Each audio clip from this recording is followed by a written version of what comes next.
Yeah, for sure. Let me think. There was something I was going to. Oh, yeah. Don't you have the 87 as your number in the series? Yeah, yeah. I was racing the sponsor that we had on the car the 2 past years. I was racing for a different team here in Canada, and they had the 90. I was driving the 98, and we had sponsorship from Curb Records. You may have heard of Mike Curb and Kerry Yeah. Agajanian. They sponsor a lot of drivers, and obviously very passionate, big history with the Agajanian Special and Troy Ruttman. I believe they won the 55 or 56 Indy 500, and It was so 52 and 63. okay, there you go. Although the owner wasn't Kerry Agajanian, it was JC It would have Agajanian. been JC, yeah. So I think JC is Kerry's dad, I believe. Yeah, Uh, and Kerry would later go on to win the 500 as a co-entrant with Dan Weldon and then like Alexander Rossi. Okay, awesome. Yeah, no, I haven't been able to meet Kerry Agajanian or Mike Kerr, but they came and sponsored our team and basically gave me my first shot in the Pinty series, and so we were racing the 98 there, which was the number of the Agajanian Special, and we I've always been obsessed with Indianapolis, so it was really cool for me. We ran a kind of a throwback to the 52 special car, and with the white with the red red flames. Sorry, Roy Ruttman. uh, yeah, the Ruttman car. Yeah, so it was really cool. It was for me, but this year, yeah, we did our own thing, and we were kind of talking about what number to choose, and we kind of have our own team. So yeah, I chose 87. Obviously, like I said, because that's the number I remember my dad winning, the most with in NASCAR. And I'm a big fan of like when they do in NASCAR, like the throwback liveries and the throwback stuff. So we did a throwback livery, two throwback liveries this year, and it was cool. We actually, when we did it, you don't realize in NASCAR that all the fonts and everything are copyrighted. So I just assumed, oh, we'll just use the NEMCO font, and then about 2 minutes after I had that thought, I was thinking, oh man, we should definitely need approval to do that. So my dad texted Joe Nemechek and told him what we were doing and if we could use the NEMCO font for our team, and he said absolutely. So that was so cool just to have his kind of approval, and so yeah, we have the 87 with NEMCO font on our race team. So yeah, it's really cool. That number means a lot to me. So I'm happy. Right now, we just gotta get some results that are worthy of that number. So Yeah. What's AER and isn't AER owned by Bob McGraw, who was partners with Nemechek? yeah, so Bob McGraw and his family, the McGraws, they're like family to us. They were a sponsor for I think Roush in the early '90s with in the Trans Am program, and my dad was kind of running a few races for Roush when he first got his start. Before he was involved with Chevy, he was racing a Mustang there, and Jack Roush, kind of hooked him up with this sponsor, and he said, hey, the McGraws are really nice people, and if they like you, they may stick with you, and the relationship just became more than partners, sponsors. It was really became like best friends, family, and they've stuck with my dad through everything basically that he's done. They've been AER's pretty much been on the car. It was on the Corvette. It was on his all his NASCARs, and when I started getting involved in this and it started to get a little bit more serious, they kind of stepped up in a big way for me. And this year, we decided to put their name on the team because, like I said, they're like family, and we've always, I think, in the back of our minds, thought, what if we had our own team, and it seemed like a no-brainer to kind of have them involved. So the team is actually called Fellows-McGraw Racing, FMR. So it's really cool for us, and yeah, they're really special people, and but that's the great thing about racing is you can meet people like that and have these lifelong friendships and connections, and something special about the sport where it's kind of creates those. I should mention, just to support what you're saying, that when I went to Nashville, I also met Angela Savage, the daughter of Swede Savage. Oh wow. And ever since that race, I think I got a book out of her from her recently published book, and I got Okay. some autographs from her and her family, and I stuck around chatting with them for a long time, and then a friendship struck, and now we stay Hmm. in touch. Yeah, that's great. Yeah, we've stayed in touch, and she's actually appeared before on my other podcast, which is Relentless and Unstoppable.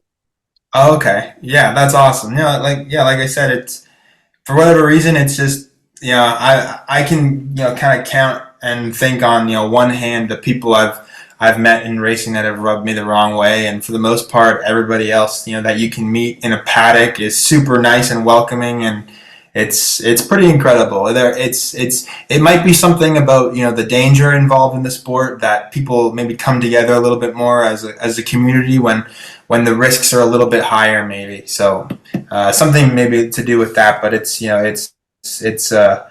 it's like I said at the beginning. I miss those days. Fun. Like I miss those days being a kid in the Corvette paddock and drinking probably way too much Mountain Dew. The morning of the race and eating way too many Johnsonville brats at Road America and all the fun things you do as a kid at the racetrack. That was the best time. So it's my wife is pregnant now and we're gonna have our first, and I just can't wait to keep that legacy going and bring our kid to the racetrack and yeah. So it's super cool. Yeah, that's great to hear. Congrats on your pregnancy. Thank you. I hope that your baby will grow up to be as great a racer as you and as your dad as well. Thank you. I hope they grow up to be as good as Grandpa. Well, the verdict's still, jury's still out on me, but we'll see. We're getting there. Yeah, is your dad excited about being a grandfather? Yeah. So my older sister is actually has twin boys, so he's gonna be Grandpa again. So he's been Grandpa for two years now, but he's no, yeah. I think it's an exciting time, right? And it's kind of surreal. I think and my mom's been saying it as well. It's time flies, and she remembers when I was the little kid at the racetrack, and now I'm gonna have my own. So it's crazy. It's a big crazy life, but we're blessed to be living it for sure. If you ever get knighted, you know what you'd be called if you win a NASCAR race? What's that? Sir Real. Surreal.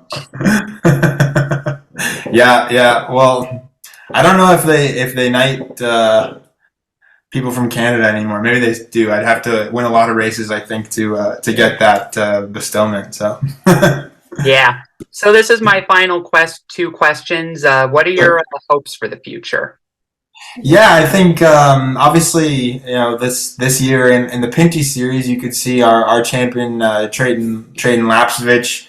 He won I think 50% of the races, and I think the next step for him would be a truck ride or an Xfinity ride. And there's a few guys in our series. Obviously, Alex Labbe was a champion in the Pinty series who's gone on to trucks and Xfinity. So I think that's kind of the natural progression is step up somewhere into the trucks. I would really love to just do some of the short tracks on the trucks. I mean, in Canada we really don't have any super speedways or mile and a halfs or anything like that. But something like Bristol, a Milwaukee Mile or something like that. Like I'd really love to give that a shot. Obviously on road courses would be cool. I mean, I'd love to do super speedways, but obviously there's a big learning curve there. But just hopefully get some results in the Pinty series to give us a little bit of cachet to try to get a ride somewhere else. So,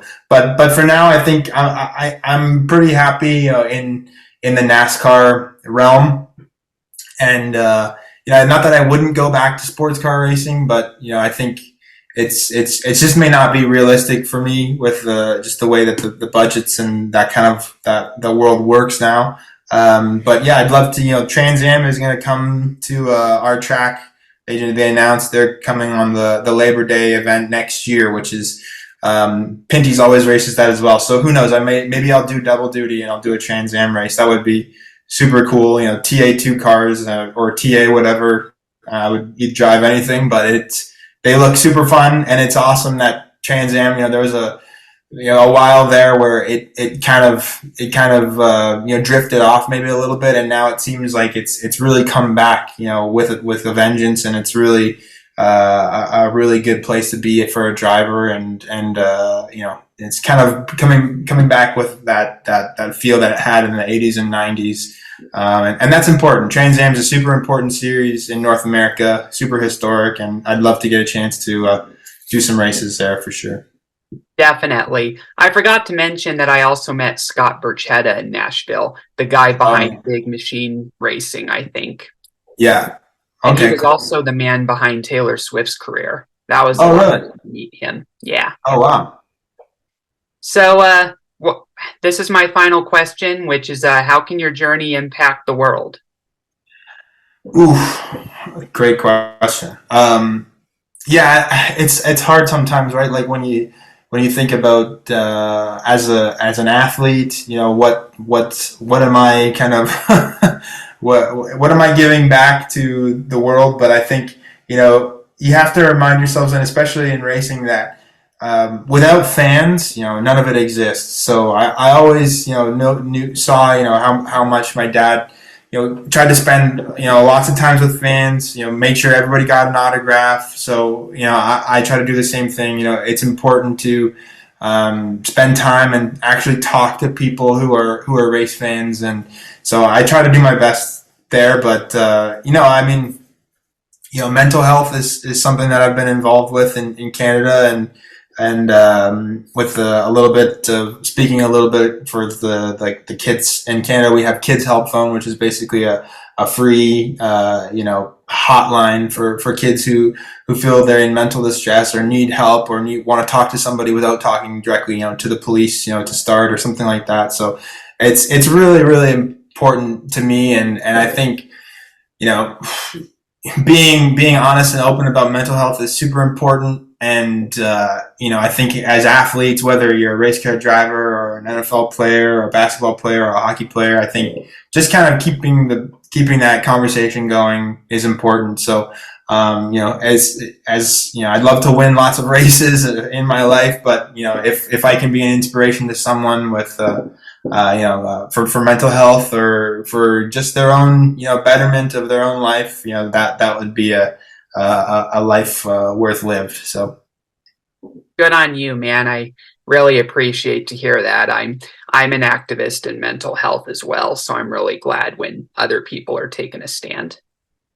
Yeah, it's important. You gotta talk about it. You gotta in Canada there's a day for one of our big service providers called Bell Let's Talk Day, and that's a really good initiative. But it's important to make sure that we keep the conversation going for the other 364 days of the year. And in 2019 I had a pretty bad crash. I wasn't too hurt. I broke my wrist, but what I wasn't expecting was kind of the mental side of it and the stuff that came after it, and realizing that I maybe had a little bit of post-traumatic stress. Maybe I had a little bit of mental health that was kind of attached to that, and I kind of made a decision the following year on that Let's Talk Day to kind of tell my story on social media, and I was a bit surprised by the reaction that people had. So it's something that I try to be open about. I try to, like I said, just keep the conversation going. And, whenever there's somebody in my life who wants to talk or who I can tell is maybe going through a tough time, it's, we're all in this together, and every single person goes through it. It's nothing, we're not special. It happens to all of us. So it's important, and it's, we all gotta help each other get through it. So it's a good thing to keep in mind. Yeah, great to hear. Where can people find you? Yeah, I have a website now, samfellowsracing.com, and on my Instagram, mostly will post a little bit on Instagram. I'm not great on social media. I try to post updates of my racing and maybe a post or two about what my cat is doing, but I'm not super crazy active on social media. But yeah, you can kind of follow me, on Instagram. I have a Twitter and a Facebook page as well, but like I said, I mean, social media is tough, right? It's one of those things as well that that sometimes can be not so good for your mental health. So Yeah, I've said this before, social media in a lot of ways can be dangerous because mm. it makes it easy for people to say or do things that they would certainly never say or do if they were facing the person. Yeah, that's the biggest problem, right? Is you have a lot of courage or what do they call it, being a kind of a keyboard warrior or whatever when when you don't see the person right in front of you, and you would never talk to someone like that when you're face to face with them, right? So, Yeah. but yeah, I mean, it's still obviously useful to let people know what you're doing and to post about your progress and to let your sponsors know what's going on and give them some shout outs. And I like the content side of it. My brother's really good with the video camera, and he's done some cool video content for us, so that's good. I just try to stay out of the comments section, that's all. Yeah. So I thank you for coming on. This is all I have for now. All right, thank you so much, Doug. Hey, I really appreciate coming. No problem. So everybody, please check out Sam Fellows on his social media sites and his personal website. Please hit like and subscribe, and we'll see you next week for the next episode.